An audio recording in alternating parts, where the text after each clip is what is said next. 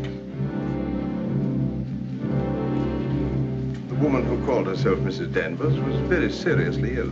Well, Colonel Julian, apparently I didn't have a mistake about that. That was what she The thought. mistake was quite natural under the My circumstances. diagnosis was... Besides, you went well at the time. I sent her to a well-known specialist for an examination. Don't let it worry you, Maxim. X-rays. Nobody can blame you for And making on a this mistake. date, she returned to me for his report. Pity is you've got to go through I the same remember her thing all standing over here, again. holding out her hand for a photograph. Well, it had to be I another want to know the inquest, truth, of she course. said. Same I formality don't and want red soft tape. words in a bedside manner. Wish you could be spared Find the the forest, publicity. you can tell me right I'm away. afraid that's impossible. I knew she was not the type to accept a lie. She'd I asked for the suppose truth. Mrs. I let her Doherty have went it. below for something and the squall thanked hit me. the boat. I never With saw nobody her at the again, helm. so I assumed. I imagine that's about the solution What of was it, don't you wrong? think so, Crawley? Oh, yes. Cancer. Probably the door jammed and she couldn't get on deck again. Yeah. Yes, the growth was deep-rooted. Will undoubtedly come to Operation some would have been no conclusion. earthly use at all. What would In a he know short about time, she would have been under morphia. He's examining the boat There was now. nothing that could be done for her. Purely as a matter except of for waiting. routine, you know. I'll be at the inquest Did she tomorrow. say Maxim. anything? Quite unofficially, you know. When you told her? We must get together for a game of golf when She he's all smiled over. in a queer sort of way. Bye-bye. Your wife was a wonderful woman, Mr. Winter. And oh yes, I remember she said something that struck me as being very peculiar at the time. When I told her it was a matter of months, she said, "Oh no, doctor, not that long." I have the evening papers, madam. Would you care to see them? Oh, no, thank you, Fred. You've been very I kind. prefer that You've Mr. told us Doherty all we be wanted troubled to with know. neither. I understand. We should madam. probably Permit need an me to say official that we're all verification. most distressed Verification? outside. Yes, to confirm the verdict of I'm suicide. afraid the news I has been a understand. great shock to Mrs. Danvers. Can I offer you gentlemen Yes, a glass of sherry? Oh, very kind. I think we ought to be going. It seems there's to be a coroner's inquest, madam. Yes, Fred, it's purely a Thank heaven we know the truth. I wanted to say that if any of us might be required to give evidence, No wonder. I should be only too never had pleased the to do remotest anything idea. that might help the family. Oh, did thank Danny, you, Fred. sure. I'm sure Mr. De Winter will be very happy. I wish I had a drink. Will I we don't be think needed at anything the inquest any further, Colonel Julian? I can see to it that Maxim's not troubled any further. Thank you, sir. You ready to start, Colonel? No, thank you. I'm staying in town tonight. And let me tell you, Cavell, blackmail is not much of a profession. We know how to deal with it in our part of the world, strange as it may seem to you. Oh, I'm sure I don't know what you're Hello, talking darling. about. But if you ever need a new car, Colonel, just let me know. I'm worried about what you'll do at the It's impossible to thank you for your kindness to us What do through you all mean? this. You know what I feel without my saying You it. won't Not do so. at all. Put the whole thing behind you. Promise me that they But let they your won't wife make you know she'll be getting worried. Yes, of course. I'll phone her at once, then we'll get straight down to Mandalay. I promise. Goodbye, Crawley. No matter what he asks. Maxim's got a great you friend. won't do so yet. Don't worry, dear. They can't do anything at once, can they? Frank. Then Yes, we've a Maxim? little time left to be together. Yes. Something you don't know. I want to go to the inquest with you. Oh, no, there isn't. I'd rather you didn't, darling. But I can't wait here alone. I promise you I won't be any trouble to him. And I must be near you so that no matter what I didn't happens, kill her, Frank. we won't be separated for a moment. I know now that when she told me about the child, she wanted me to kill her. She lied on purpose. She foresaw the whole I thing. don't mind this whole thing. That's why she Just stood for there you. laughing, but I can't forget Don't what it's think done. about it anymore. I've been thinking of nothing else since it happened. Thank you, Frank. How, Danny? It's gone forever. I just wanted to tell you the news. That funny, young, lost Rebecca held look out on both of us. I love. She had cancer. Won't ever come back. Yes, suicide. I killed that when I told you And now about Max Rebecca. and that dear little bride of his will be gone. able to stay on at Mandalay and live happily ever A few after. hours. Bye-bye, Grown Danny. so much older. Maxim. This your car, sir?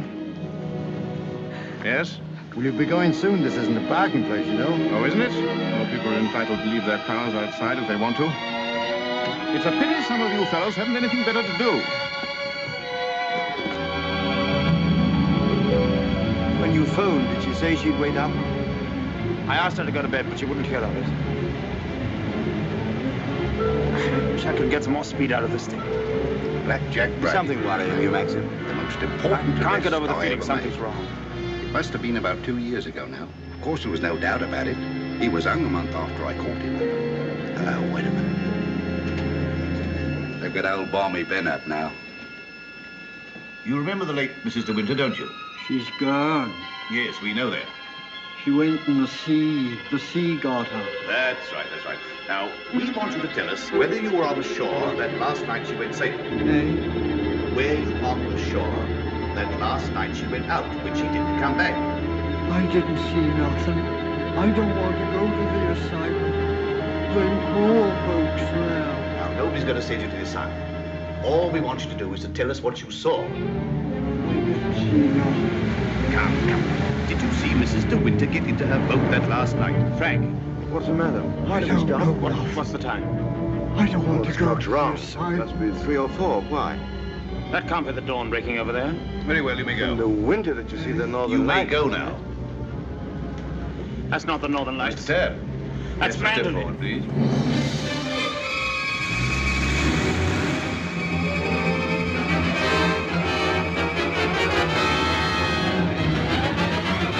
The late Mrs. De Winter used to send her boat to your shipyard for reconditioning. That's right, sir. Do you remember any occasion when she had any sort of accident with the boat? I often say Mrs. De Winter was a born sailor. Now, when Mrs. De Winter went below, as I suppose, a sudden gust of wind came down, that would be enough to capsize the boat. Excuse me, sir. There's a little more to it than that. What do you mean, Mr. Tabb? I mean, sir, the sea cocks. What are the sea cocks? Come back to me.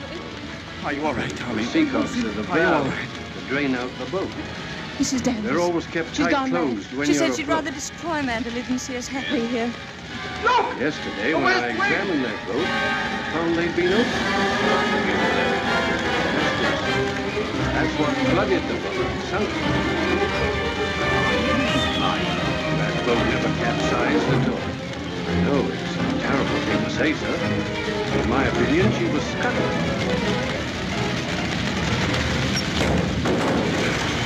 M.O. Thank you. What are you talking about? Oh, that boat's been underwater for over a year. Tides have been knocking her against the reef. It seemed to me, M.O. looked as if she'd made it to the wind. And you believe she must have done it deliberately? Couldn't have been no accident. Not with her knowledge of boats.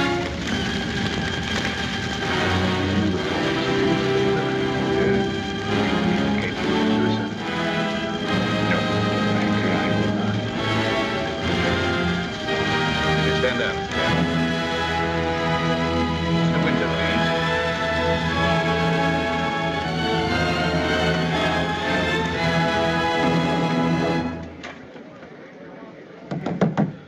I'm sorry to drag you back for further questioning, Mr. De Winter, but you've heard the statement of Mr. Tabb. I wonder if you can help us in any way.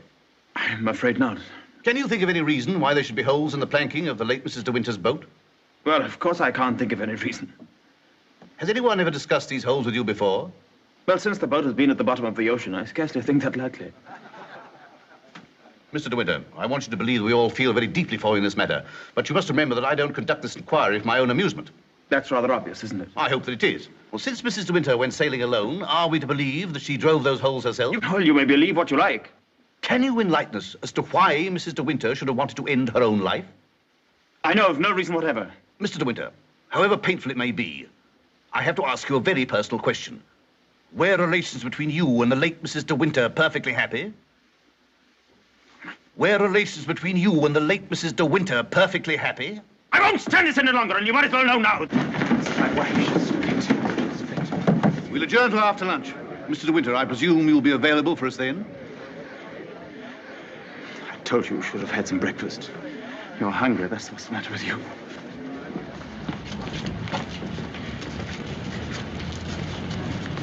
Mr. Frith thought you might like to have some lunch from the house and sent me with it. Oh, that's fine, man. And can you pull round the corner? Very good, sir.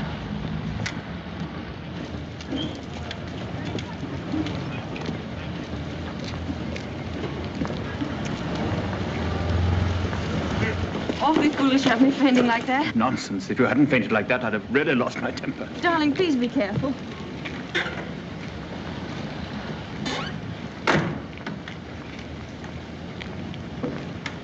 Darling, if you wait here a few moments, I'll see if I can find old Frank. Of course, darling. Don't worry about me. I'll be all right. Sure? Here. Try a spot of this. Very good. Thank you. Are you all right? Yes, of course. Won't be long. Right you are. Hello. And how does the bride find herself today? I say, marriage with Max is not exactly a bed of roses, is it? I think you better go before Maxim gets back. Oh, jealous, is he? I Well, I can't say I blame him. But you don't think I'm the big bad wolf, do you? I'm not, you know. I'm a perfectly ordinary, harmless bloke. And I think you're behaving splendidly over all this. Perfectly splendidly. You know, you've grown up a bit since I last saw you. It's no wonder. What do you want, Flavel? Oh, hello, Max. Things are going pretty well for you, aren't they? Better than you ever expected. I was rather worried about you at first. That's why I came down to the inquest. Well, I'm touched by your solicitude, but if you don't mind, we'd rather like to have our lunch. Lunch? I say, what a jolly idea. Rather like a picnic, isn't it? Oh, I'm so sorry. Do you mind if I put this there? You know, Max, old boy, I really think I ought to talk things over with you. Talk what things over? Well, those holes in the planking, for one thing. Those holes that were drilled from the inside. Oh, Mullen. Yes, sir? Would you like a good fellow have my car filled with petrol? It's almost empty. Very good, sir. And Mullen, close the door, will you? Yes, sir. Does this bother you?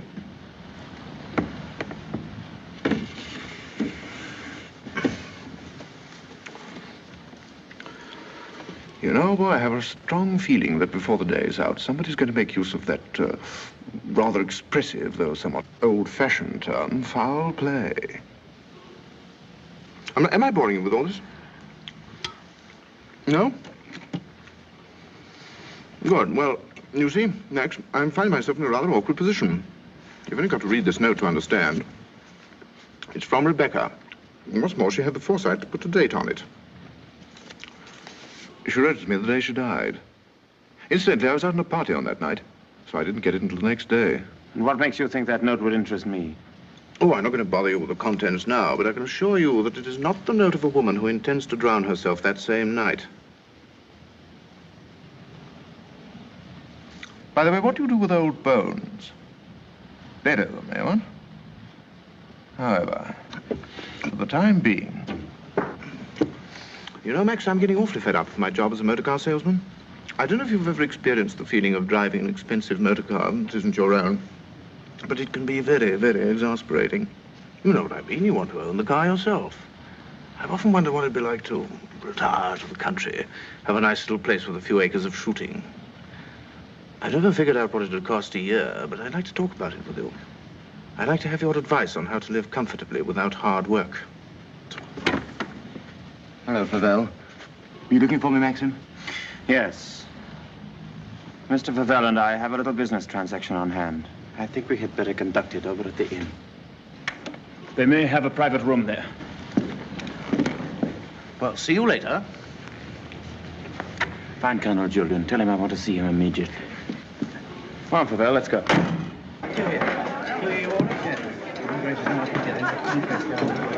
Have you a private room, please? Of course, sir. Through there, sir. Hope this will do, Mr. De Winter. Oh, it's splendid. Splendid. Exactly like the Ritz. Any orders, gents? Yes, you might bring me a large brandy and soda. How about you, Max? Have one on me. I feel I can afford to play host. Thanks, I don't mind if I do. Make it two, will you, like a good fellow? Very good, sir. Where's Mr. De Winter?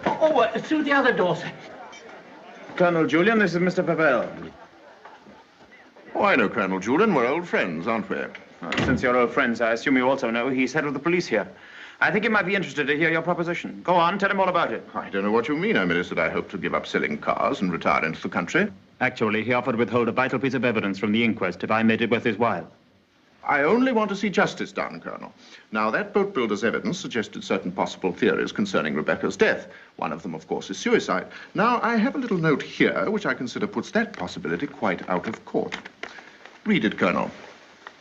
Jack, darling, I've just seen the doctor and I'm going down to Mandalay right away. I shall be at the cottage all this evening and shall leave the door open for you. I have something terribly important to tell you. Rebecca. Now, does that look like the note of a woman who had made up her mind to kill herself? And apart from that, Colonel, do you mean to tell me that if you wanted to commit suicide, you'd go to all the trouble of putting out to sea in a boat and then take a hammer and chisel and laboriously knock holes through the bottom of it? Come, Colonel, as an officer of the law, don't you feel there are some slight grounds for suspicion? Of murder? What else? You've known Max a long time, so you know he's the old-fashioned type, who'd die to defend his honor, or who'd kill for it. It's blackmail. Pure and simple. Blackmail is not so pure, nor so simple. It can bring a lot of trouble to a great many people.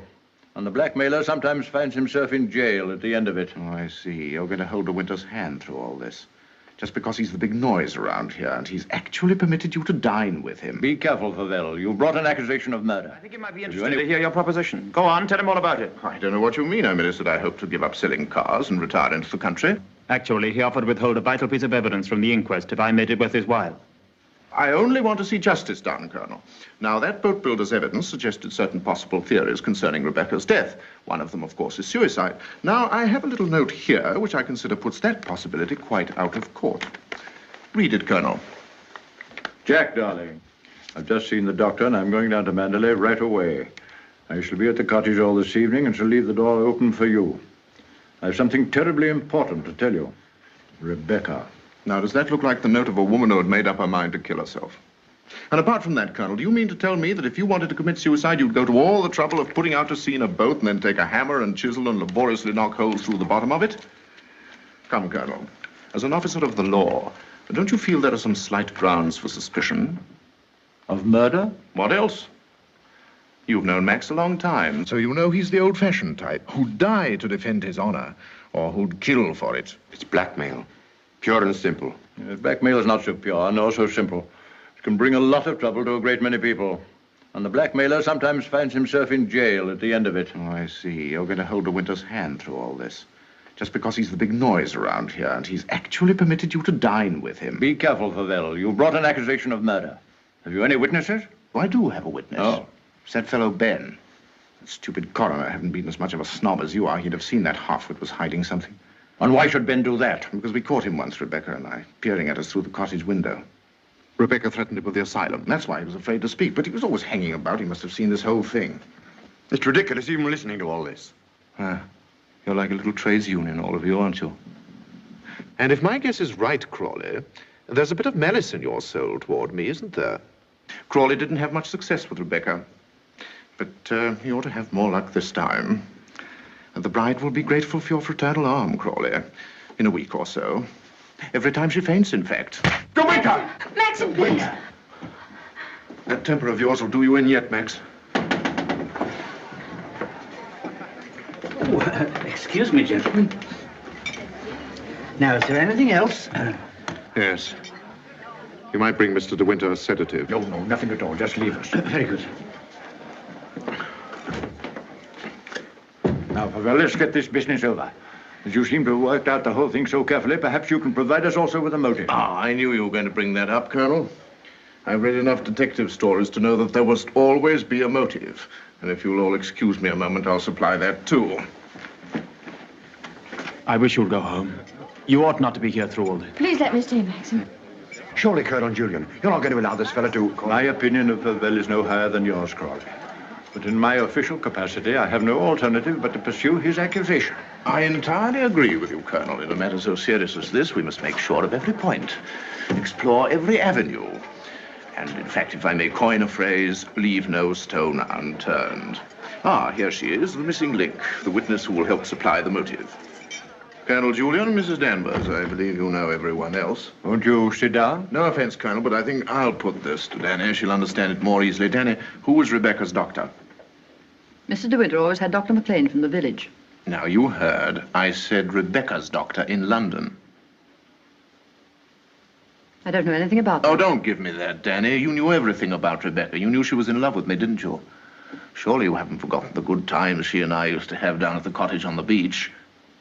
She had a right to amuse herself, didn't she? Love was a game to her, only a game. It made her laugh, I tell you. She used to sit in her bed and rock with laughter at the lot of you. Can you think of any reason why Mrs. De Winter should have taken her own life? No, I refuse to believe it. I knew everything about her, and I won't believe it. There, you see, it's impossible. She knows that as well as I do. Now, listen to me, Danny. We know that Rebecca went to a doctor in London on the last day of her life. Who was it? I don't know. Oh, I understand, Danny. You think we're asking you to reveal secrets of Rebecca's life. You're trying to defend her, but that's what I'm doing. I'm trying to clear her name of the suspicion of suicide. Mrs. Danvers, it has been suggested that Mrs. De Winter was deliberately murdered. There you have it in a nutshell, Danny. But there's one more thing you'll want to know. The name of the murderer. It's a lovely name that rolls off the tongue so easily. George Fortescue Maximilian De Winter.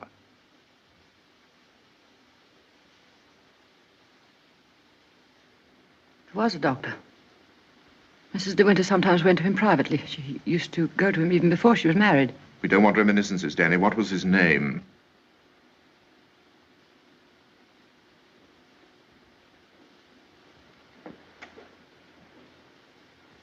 Dr. Baker, 165 Goldhawk Road, Shepherd's Bush. There you are, Colonel. There's where you'll find your motive. Go and question Dr. Baker. He'll tell you why Rebecca went to him, to confirm the fact that she was going to have a child. A sweet, curly-headed little child. It isn't true. It isn't true. She would have told me. She told Max about it. Max, who knew he wasn't the father, so like the gentleman of the old school that he is, he killed her. I'm afraid we shall have to question this, Dr. Baker. Here, here. But for safety's sake, I think I'd like to go along, too. Yes, unfortunately, I suppose you have the right to ask that. I'll see the coroner and have the inquest postponed pending further evidence. I say, aren't you rather afraid that the prisoner, shall we say, might bolt? You have my word for it that he will not do that. Toodaloo, Max. Come along, Danny. Let's leave the unhappy couple to spend their last moments together alone.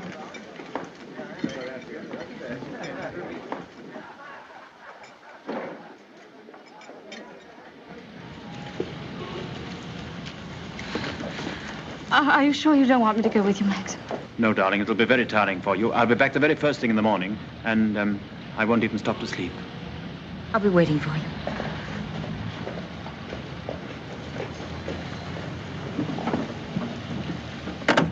Ready, Maxim? Yes. You two go on ahead. I'll follow with Pavel.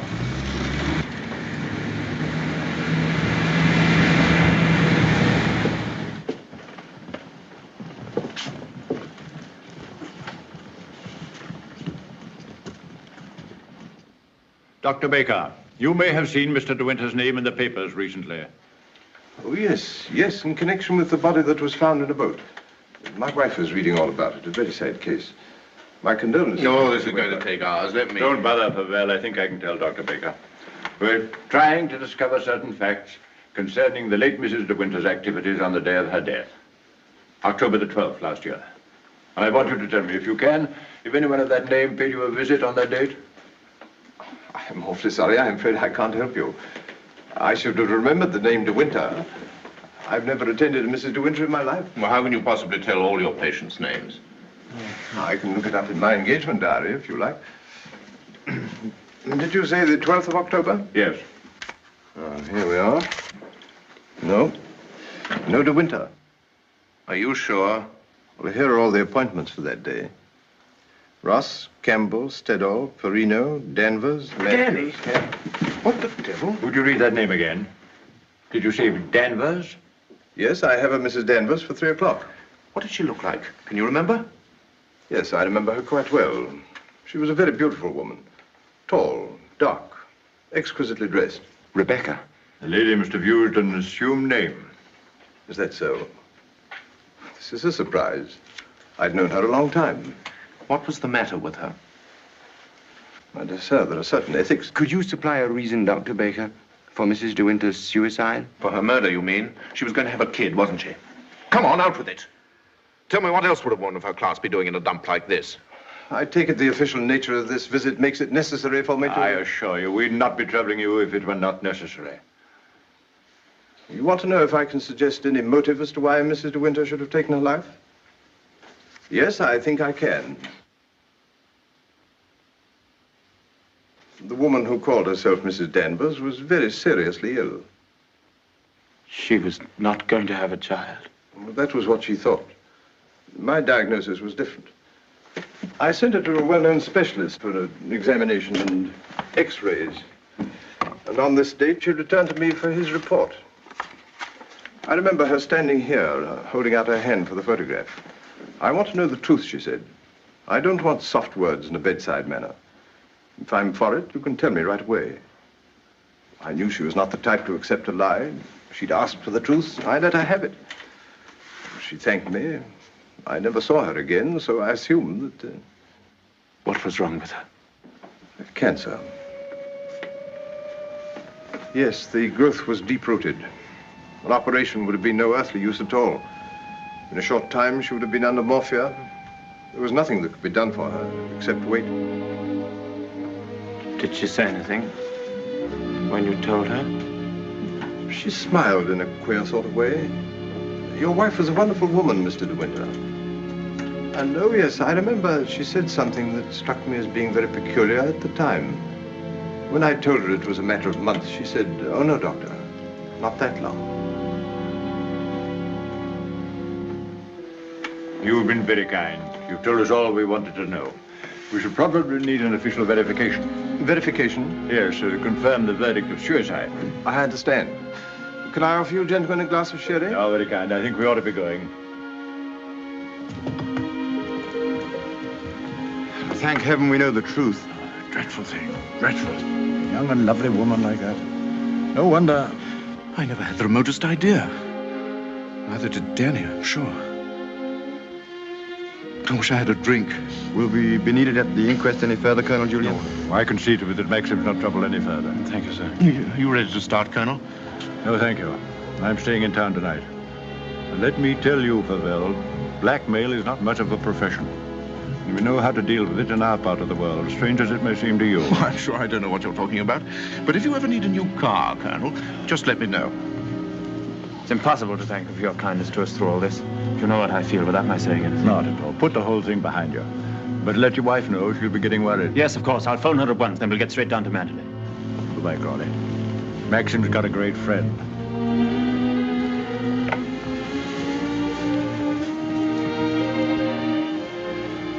Frank. Yes, Maxim?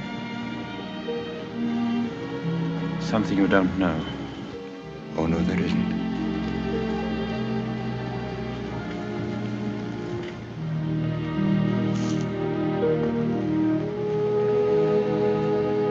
I didn't kill her, Frank. But I know now that when she told me about the child, she wanted me to kill her. She lied on purpose. She foresaw the whole thing. That's why she stood there laughing when she... Don't think about it anymore. Thank you, Frank. Hello, Danny. I just wanted to tell you the news. Rebecca held out on both of us. She had cancer. Yes, suicide. And now Max and that dear little bride of his will be able to stay on at Mandalay and live happily ever after. Bye-bye, Danny. This your car, sir? Yes? Will you be going soon? This isn't a parking place, you know. Oh, isn't it? Well, people are entitled to leave their cars outside if they want to. It's a pity some of you fellows haven't anything better to do. When you phoned, did she say she'd wait up? I asked her to go to bed, but she wouldn't hear of it. I wish I could get some more speed out of this thing. Is something worrying you, Maxim? I can't get over the feeling something's wrong.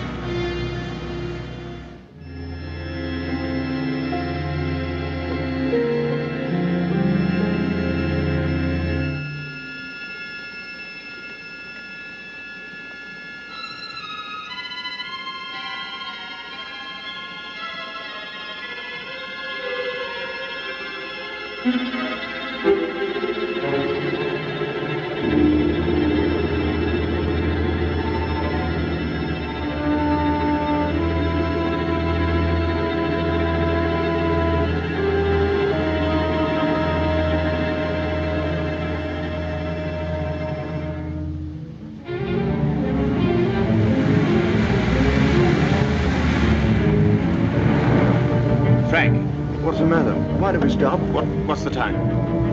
Well, this clock's wrong. It must be 3 or 4. Why?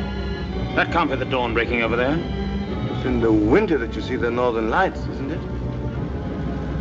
That's not the northern lights. That's Mandalay.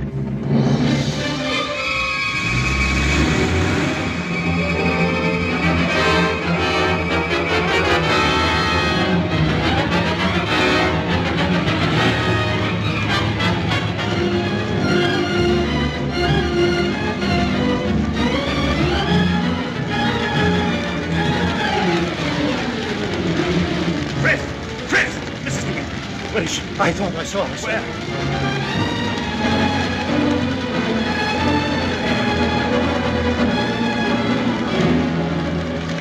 Maxim! Thank heaven you come back to me. Are you all right, darling? Oh, yes. Are you all right?